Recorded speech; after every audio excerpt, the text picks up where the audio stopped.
What's up, everybody? Welcome to another edition of Haas Talks, the show where Haas talks. I talk to drivers, we talk to crews, we talk to media members, we talk to wives eventually, I hope. But whatever the case may be, it's the show where Haas talks. And I'm so glad that you guys are tuning in and listening. I want to thank all the great supporters and sponsors, from Performance Electronics to Telstar Technologies, Forge Performance, Velox Racing, Dragonfly Aviation, the great people at Team Green Creations, and all you folks that are watching. I truly do appreciate it. Hey, this week on Haas Talks, this episode, we're going to talk to Hank Davis. Now, Hank Davis has a lot of laps around Port City Raceway. He's also grown into a fine driver outside of the micro rankings, and we'll talk to him about that right after this break from Performance Electronics. Performance Electronics, custom electronic solutions. From design to manufacturing, let us put your ideas in motion and become your company's full-service electronics manufacturing experts. Performance Electronics. Welcome back to Haas Talks, everybody. Joining me here in studio now, Hank Davis. Hank, dude, thanks for taking time to chit-chat with me. Thanks for having me. So, Davis, I mean, that's a name that's kind of been around the racing world for a while. I mean, history behind your name, the legacy behind your name.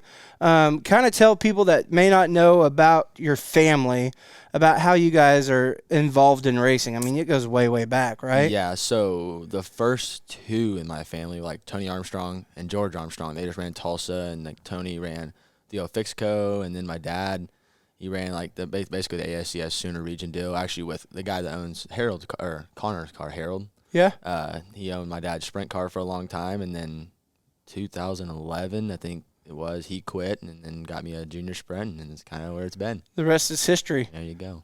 So you cut your teeth right here at Port City Raceway, junior sprints, restrictors. I mean, you've ran everything here. What about Port City helped you grow into like a driver as far as like going to different racetracks and being good in lap traffic or whatever the case may be? I think it's just quick reaction time. You know, everything happens so quick, and you gotta make your moves really quick. So I think it just puts you in the spots that you aren't gonna be in at, like, you know, a bigger racetrack. You know, you get in a tight spot, well, you got to get out of the tight spot. So I think it just really all around just kind of helps. I remember one time at it was you and Holly Holland and Jake Nell. You guys were like neck and neck for the points championship, right? Yeah, so that year, honestly, I think we kind of all just traded off wins, I think, that year, honestly. And I want to say Holly ended up winning the championship, I think, that year. Yeah. But I'm pretty sure it was like within 20 of all of us right on the last night. So it was a nail biter. It was one of those like wild nights. Whenever you get into spots like that, now that you're what, like 14 or 15 now? Yeah. Once you're 15 and you're looking back and you were like 3 and you're like, oh my gosh, whenever I was that little, I was like racing against all these people that are like really good now. Do you rate your competition back then as far as like watching where they're at now? Because all three of you have gone on to race midgets. You know, you've done different things. Well, yeah, and it's like, and it even goes like to Cannon. Like when the year before that, Cannon was still running junior sprints with us, and now, I mean, he's just out here just kind of lighting the world up. Yeah. You know what I mean? Pretty cool, right? So, yeah, it's a cool deal to see. So you've been on different teams, you've ran different cars. What was it like? Because before you were even old enough to run Chili Bowl, you were running midgets, right? Yeah, so I ran my first one at Creek, and I want to say I was like maybe 14, maybe 13 at the time. I don't know for sure, but I ran then, and then I had to watch the Chili Bowl for like 3 years until I could run it. So that was the worst part. So what's that like? I mean, knowing that you run like, let's just say you run 10 races a year in a midget, and then you have to wait because you're not 16 and you have to go wrench on a car that you've ran all year that you're not old enough to run. I mean, for me, I'd be like, dude, this sucks. I don't even want to do this. Like, how do you make yourself do it? Well, and it sucks. It really did suck. But in all honesty, it probably helped me because I got to watch a lot more of it until I got to. And then when I got to go there, I felt like it may have, helped me get more prepared for it or just kind of know what's coming. So yeah. I think in all honesty, it kind of helped me. So working through different cars in different classes, I mean, like I said, you started junior sprints. You've ran every micro there is possible. Maybe not Sportsman. Did you run Sportsman? No, I've never ran Sportsman yet. So, okay, so here's the deal. Hiring for a Sportsman ride. There we go. That would make a lot of people mad, probably. Yeah. Kind of like whenever Craig Carroll comes back and runs Sportsman, it makes everybody upset. Yeah, but hey, it is what it is, right? It is don't what it matter. is. I mean, I'm down for it. I mean, it only makes you better. Oh, yeah. Come on, guys. And turf tire. So if you got a turf tire, Come on. come on with it. Let's go. Dude, that'd be awesome. I'd actually find that kind of comical. But progressing through different classes, and you jump back from like midget to micro or micro up to sprint car or whatever. What is it about the different things? I mean, is there something different about each one that you can take and use with that or build on it? Or is it just totally different where everything's different? It's like football to baseball. Well, I mean, there's differences and there's similar things, but I think it's just more so seat time. I think this is whatever, as long as you can race something, race it. You know, I ran like a micro in February. Well, as long as I can race something, it's just keeping you sharp. So I don't think it really matters on me. For me, it doesn't matter. It doesn't matter what I run. Just get me some seat time. So you bring that up. You bring up February. Right now you are rideless. Yep, free agent. Free agent out there looking for a ride. So technically you could pull up a Sportsman ride and you would be down to Will, right? Seat time. Seat time. What is it? I mean, I know your family has options where you guys could run a car if you wanted to. It's just time consuming, and with work and everything else, it's hard to upkeep with everything.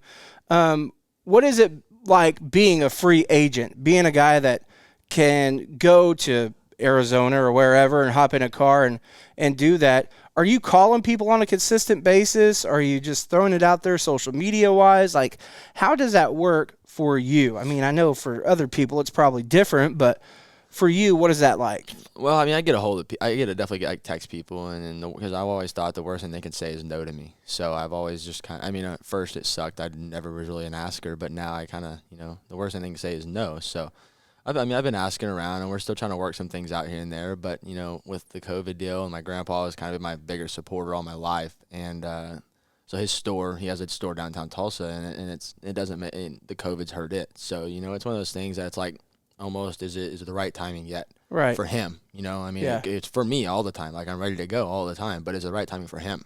I don't want to put, I'm not putting him in a bind. Right. I want to make sure it's right for we can all go do it correct. Right. That's the right timing. The timing is important on a lot of different things. Whenever you're going up and down the road, what is your go-to music? Like what is Hank jamming to? You put the headphones on, getting on the airplane. What are you listening to? I mean, to be honest with you, I can go from anything. Like I can probably go from like AC/DC to like Hank Williams Jr. to freaking rap. I don't know, just kind of whatever I'm feeling. Do you have a go-to snack? Or you're like, man, I got to get me. Hey, hold on. We got to stop at the Quick Trip. We got to stop at the Come and Go up here. I got to get me some of this. I'm going to say a ginger ale. I'm going to say. What? Dude, you have no clue. I mean, ginger ale. Dude, Sprite ain't even in business anymore for me. You rock the ginger ale. Ginger ale with a bag of potato chips, Lay's plain original, and some sweet tart ropes, and I'm good to go. You're like an old soul. Like I'm 60 years old at heart, let me tell you. Let me get some ginger ale and some Lay's potato chips. And what are them things the kids eat? The sweet tart ropes. I like those a lot. My name's Hank Davis. I'm 17. Oh, gosh, my back. Man, really? Oh, yeah. Ginger ale. Always. Or the trolleys. You know those little trolley deals, like those little snakes that are sour? They got like one side's orange, one side's green. Oh, yeah. Those are pretty good. And Kaylee got me on those, so. So blame her. Yeah. And it's a bad deal. Like that's your sidekick. Kaylee's your sidekick. 100%. She deals with a lot. She deals with all the whining when I, get done with a race that I sucked at or just something. She deals with all the whining. Going home. That's something that's like it's a repeating process. Every guy that I talk to, every driver, crew chief, media man, whatever, they always talk about the woman behind the scenes. Well, I mean, no one understands it, I don't think. I mean, it takes a lot. It takes a special breed. It really does. Like, or you're sitting there, we watch, I don't know, we don't even watch TV anymore. I just watch racing. Well, that's all it is. There we go. And she deals with it, and I appreciate her for it. What's the furthest you've traveled to race? Probably California. Yeah? And what was that like? It was fun. It was a blast. It was I've never been out there, like racing, like me racing wise. I went out with Cannon a couple years ago to like Turkey Night and all that and helped him, but I never went out there and raced. It was just a micro. but Right. it was enjoyable. So the style there is a lot different. The tracks are a lot different. Kind of for the people here in the Midwest, they think of Port City, they think of Sweet Springs, or they think of Southern Illinois or I-44.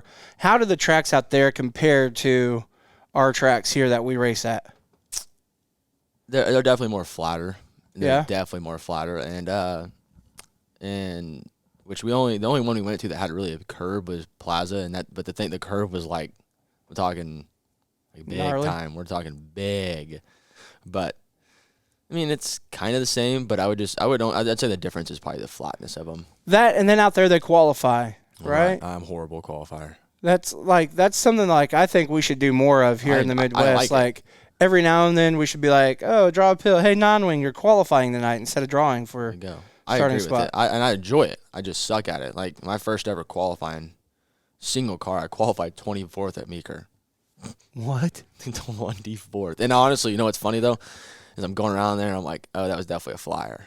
Like, and I'm not saying top 5 flyer. I'm thinking, Like, oh, dude, 13th I just maybe, ripped, I just ripped a good lap. I felt good. And Like you I get really back did. and you look, you're like, oh my God.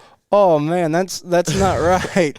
And then I had to I was running I had to go from 11th to 6th or 7th or whatever in the beef. There's 3 laps to go, and that was the most nerve-wracking thing I've ever done in my life. What do you feel like the biggest win of your career is so far? You've won some Honestly, different races. You've won some good races, some big races. I'd honestly say probably the Donnie Ray deal here. It Yeah? was in a junior sprint, but it's still looking back. It's just a looking back Right. to me. It's pretty cool. There's a bunch of cars there. That's back when the 2012 days Yeah. and 13 days. So Yeah. stuff was packed around here, and it is now again still. But back then it was just packed, and junior sprints were I felt like it was pretty thick back then. So you're still really young in your career. I mean, you've been in it a long time, and you've been around it all your life. What is your aspirations and your goals? I mean, I know probably NASCAR is probably out of the question if it was even in your mind whenever you were younger.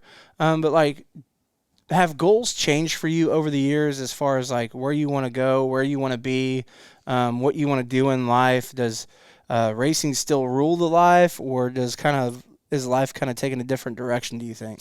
No, I definitely still want to do racing and do racing for a living, but it's just it's kind of it's hard at the point where it's a lot of money. It has to do with a lot of money now. So, Right.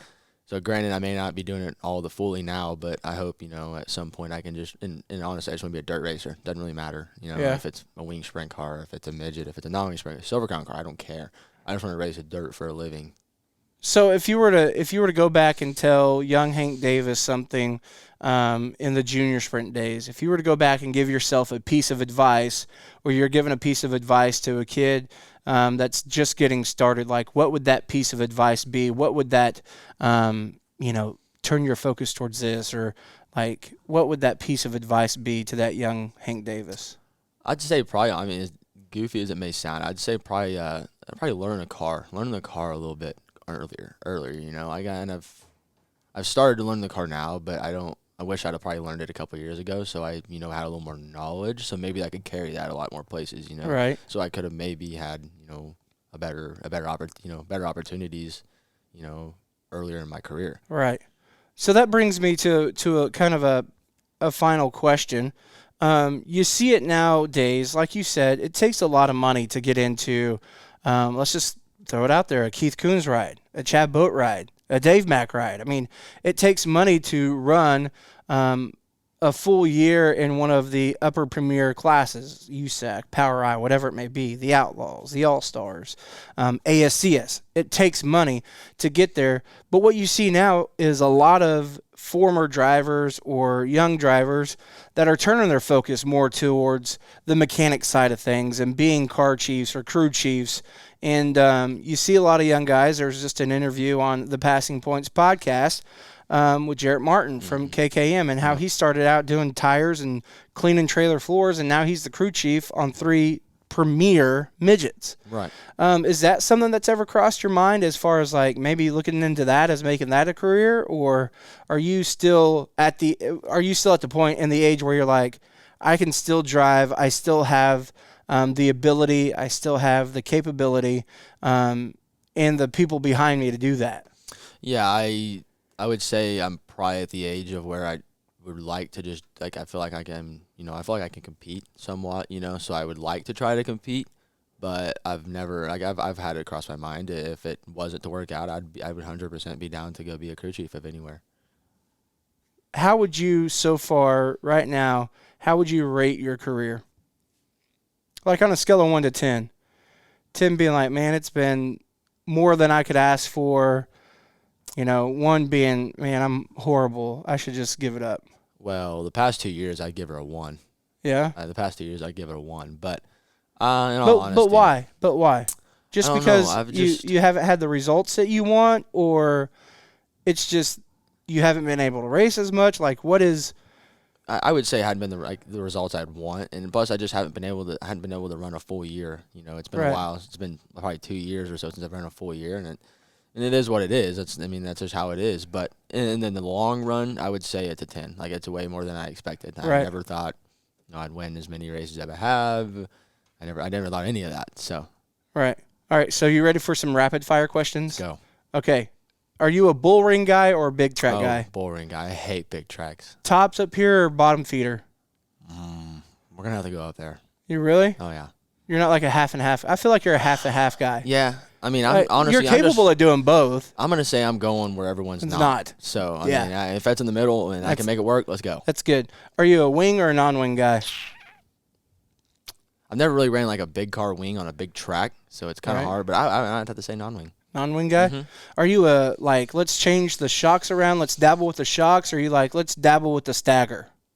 So I'm a like big stagger guy. Yeah? Like a lot, like 11 I ran my outlaw car here with 11 inches. So you like a lot of stagger? Yeah. So I would say I'm a more shock guy. Really? More shocks and some turns here. I'm gonna say that. Okay. All right. What is your all-time favorite track other than Port City? Man, that's tough. I'd have to say honestly Jacksonville. Jacksonville is a good track. That place is fun. It's pretty fun. I mean, the only time I've been there, I didn't have enough laps and I just sucked. But it's a pretty fun place. That place is fun. Are you an early morning guy or a late night owl guy? I'm a night owl guy. Morning is not for me. Morning's not for you. No. So, like, what's your average morning wake-up time? 9:30. Really? Yeah. Wow. What time do you go to bed? Like 1. Man. 12:30, 1 o'clock. Man. Yeah. I don't like the morning. I can't do that. I'm a 9:30, 10 o'clock type of guy. What are you like? No. We're not even saying that. We're not even saying that. We're not even going there. Old soul over here. Are you a pancake or waffle guy? Waffle. Are you a chocolate milk, a white milk, or strawberry milk? 0 milk. No milk? I'll eat my cereal dry as a bone. What? Are you lactose intolerant? Like that. I'll eat it like that. Man, no milk. No milk at all. I used to have to have milk to go to bed, but now I don't drink milk at all. What is your favorite meal of all time? I'm gonna say Tokyo Garden. Dude, you can't go. She's a showgunner, but I'm a Tokyo Garden guy. You cannot go wrong with some Tokyo Garden. Mm-mm. Oh my gosh, that makes me crave Tokyo Garden. And by the time you leave, you're like, yeah, you're like, I'm so full. Oh my gosh. Yeah, bedtime right away almost. Right away, get after it. Hopefully it's not bedtime, because if you get done eating there, I mean, it's a long time till 1:30, 2 o'clock in the morning. Yeah, but I mean, I'm telling you. So that night you may be a 10 o'clock guy. I could be a 10 o'clock guy after Tokyo Garden, I can promise. So in closing, is there anything that you feel like the world should know about Hank Davis? Any misconceptions, any rumors that you're like, you know what, people think this, but it's really like this? I'd have to say probably from back in like restrictor days, everybody thought I was probably a dirty driver and all that, but I'd just say, I mean, more so I'm just aggressive. I want to win. I'm not here to run second. No one remembers it. So I'm not here to run around and go back into the pits and have my dad tell me, yeah, you did a good job running fifth. No, that's not how it was. So I'm just always here to win. So there you go. He's not a dirty driver. He's just aggressive and he likes to win. Hank Davis here on Haas Talks.